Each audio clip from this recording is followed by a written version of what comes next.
मगरबी बंगाल में एक नया सियासी तनाज़ा उस वक्त खड़ा हो गया जब तृणमूल कांग्रेस ने बीजेपी हामियों पर इल्जाम लगाया कि इन्होंने इंतखाबी जीत की खुशियों के दौरान कोलकाता के न्यू मार्केट इलाके के करीब गोश्त की दुकानों को बुलडोजर के जरिए मुनहदिम किया। ये मुबैना वाक़िया 5 मई की रात हुआ, यानी उस दिन के एक रोज बाद जब बीजेपी ने मगरबी बंगाल असेंबली इंतखाबात में जबरदस्त कामयाबी हासिल करते हुए 294 रुकनी असेंबली में 207 नशिस्तें जीत ली। इस जीत के साथ ही रियासत में तृणमूल कांग्रेस की 15 साला हुकूमत खत्म हो गई।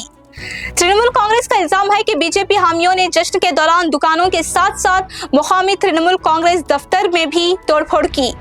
हुक्मरान जमात ने इस वाक़ये को गुंडागर्दी करार देते हुए कहा कि मौके पर मौजूद मरकजी सिक्योरिटी फोर्सेस ने मुदाखिलत नहीं की। सोशल मीडिया पर जारी एक बयान में तृणमूल कांग्रेस ने कहा कि बीजेपी का परिवर्तन यानी तब्दीली का नारा अब बुलडोजर सियासत में बदल गया।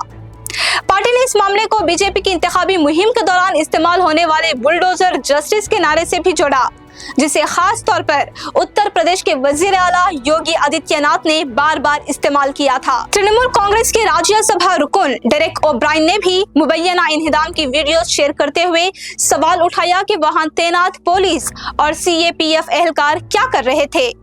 दूसरी जानिब बीजेपी ने किसी भी किस्म की तशद्दुद की हिमायत से इनकार किया है। रियासती बीजेपी सदर समीक भट्टाचार्य ने कहा कि पार्टी ने पुलिस और सिक्योरिटी एजेंसियों को वाज़ेह हिदायत दी थी कि जश्न के दौरान अमन व अमान खराब करने वालों के खिलाफ कार्रवाई की जाए। उधर कोलकाता पुलिस का कहना है कि मौके पर सिक्योरिटी एहलकार मौजूद थे और किसी बड़े नाखुशगवार वाक़ये की इत्तला नहीं मिली।